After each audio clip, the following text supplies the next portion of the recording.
Hey, Armand here with your forecast for the week of February 19th, 2024.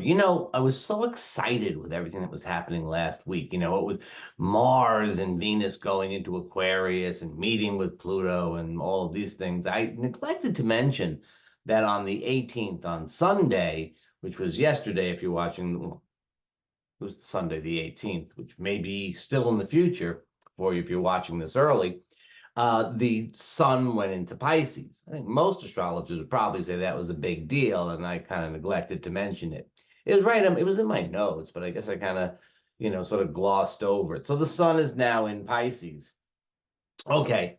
Uh, and now what? So the sun is in the last, for those of us in the northern hemisphere, it's the last sign of the winter season. It's the mutable switching between winter time and sort of heading towards springtime. You can start to see when the sun gets into Pisces some of those early signs of spring.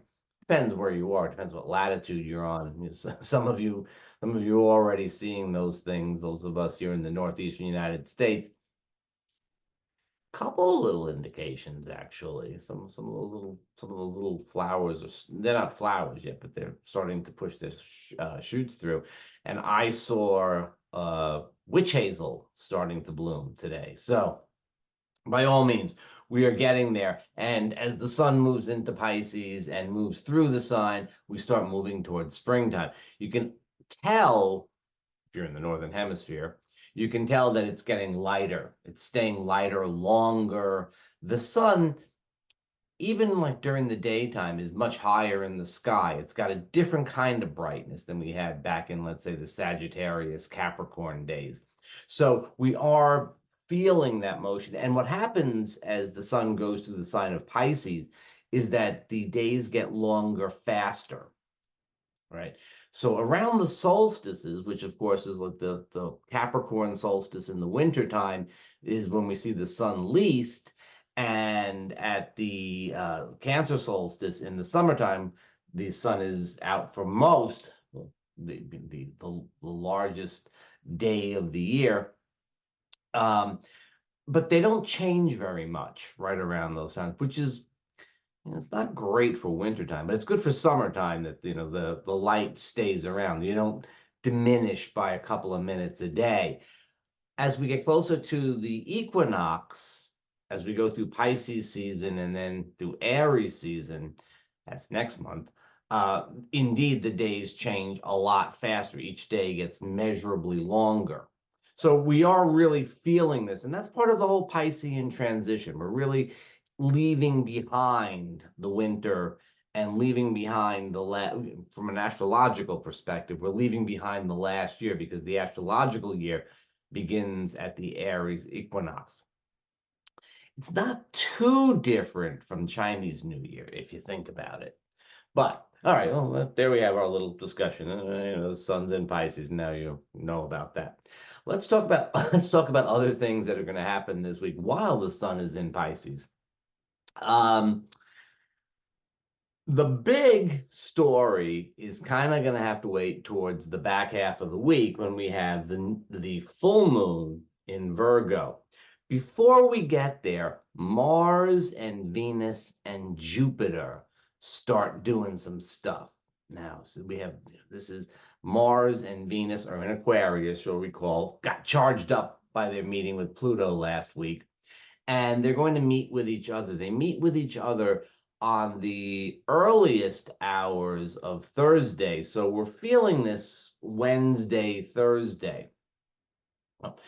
Throughout the week, by the way, we have a waxing moon.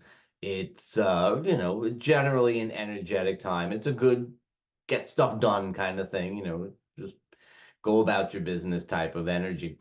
When Venus meets with Mars, it's putting out what we desire, what we value, our sense of aesthetics together with our drive. Venus and Mars don't always have an opportunity to connect in a positive way during the course of the year. I think it was 2022.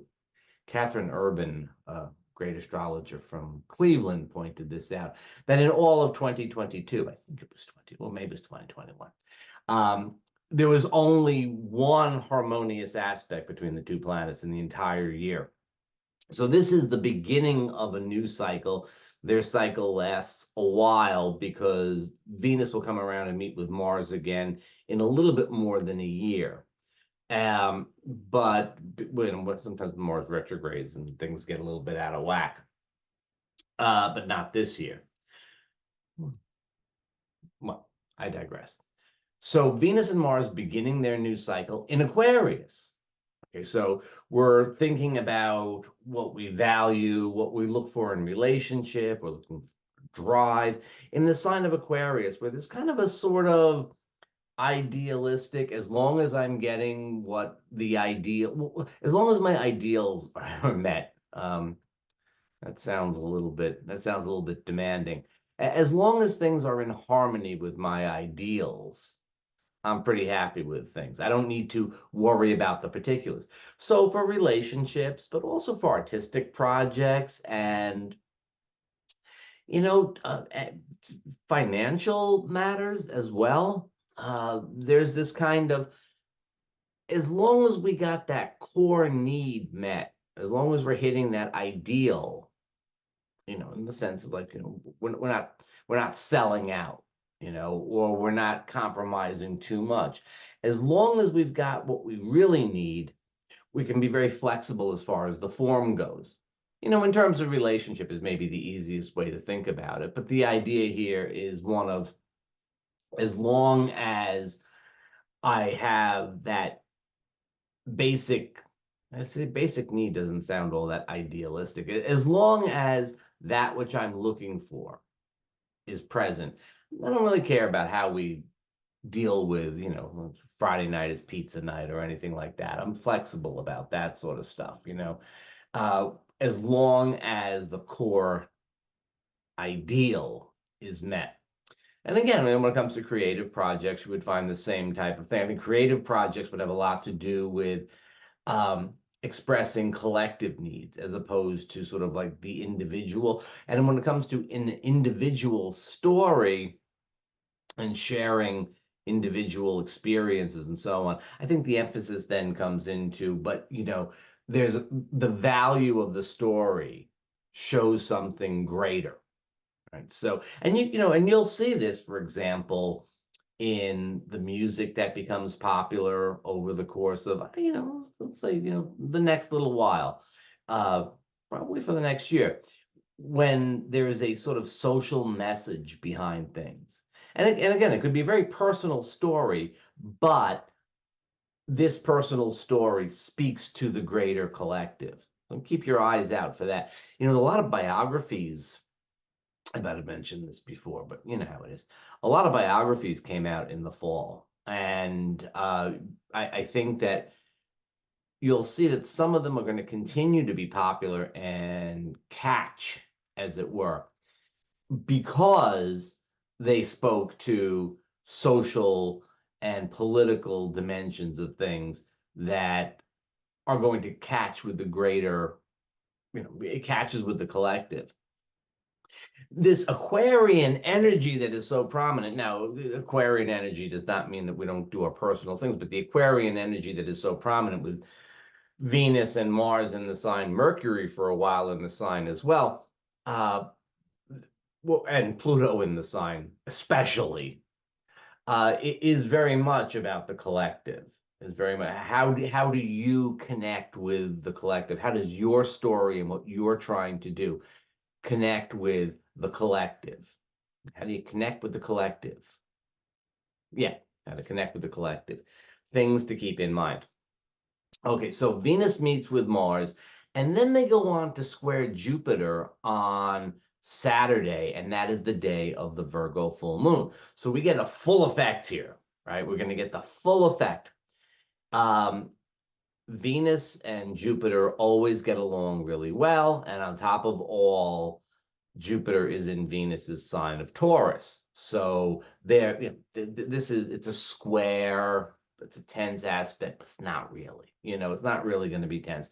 Everything can be worked out because Jupiter is speaking Venus's language. So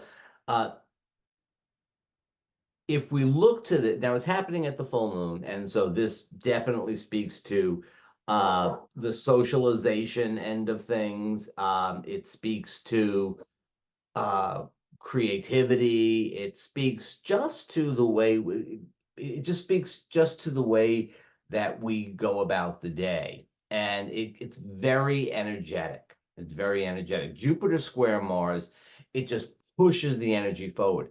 Now, in terms of personal relationships, I gotta say, Venus together with Mars and kind of open-minded Aquarius and square to Jupiter and in Taurus. That sounds like somebody should, at the full moon, sounds like somebody should be having some fun somewhere. It sounds pretty good. For most of us, getting out, socializing, and if that socializing has a little bit of a pause, if there's a purpose to it, or something along those lines, then I think that we're very likely to really feel it in the most positive way. So you go to you go to the political rally, you go to the charity event, and it gets everybody a little bit, spiced up, and go home and celebrate. I'm projecting. I don't know. It is the Virgo full moon. So, after Leo full moon, you might have high expectations for this full moon. It's the Virgo full moon. It's a full moon. It's a full moon. But, I mean, it's not a raucous kind of full moon. It is definitely got a little bit more reserve to it. Well, I think Venus, Mars, and Jupiter are going to try their best to kind of pry that open and get going with things. Um, we'll have to see how it lands on the weekend. It should energize Thursday, Friday, and Saturday nights, into Sunday. Plenty of opportunities here. This is, a good, it makes for a good weekend, a nice outgoing, fun weekend. I mean, it's Virgo. It might, you might, it suggests perhaps, tempered levels of indulgence and things like that. But, tempered levels of indulgence are better than no indulgence at all. And the sun is in Pisces, right? That's not slowing things down. Mercury is in Pisces. Mercury gets into Pisces at midweek. And this is a shift. This is a shift because in Aquarius, Mercury very much about, long range, big movement of ideas around uh, rational, logical, intuitive, though, also intuitive, but looking very big picture. In Pisces, it remains big picture, but Mercury in Pisces is very much about processing emotional stuff. And what that means in a practical sense, what that means is that it is easiest to relate to things that carry an emotional value. You know, in Aquarius, we can kind of, and this is this is affecting the collective. It's the way we kind of see things. Not necessarily any of us individually, but the ideas matter when Mercury's in Aquarius, and we work with ideas. With Mercury in Pisces, we're a little bit more focused on how we feel about them. How do we feel about the ideas?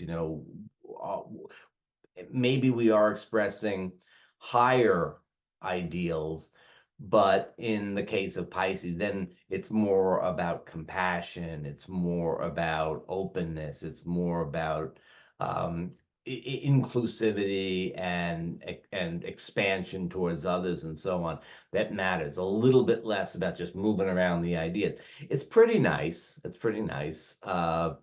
There's certainly it favors intuition. But the other thing is that with Mercury in Pisces, our collective mind is very tidal, right? We sort of move like the tides. We all get all excited about, and then it kind of recedes a little bit, and then it comes back again, and we're all excited about this, and then it recedes again.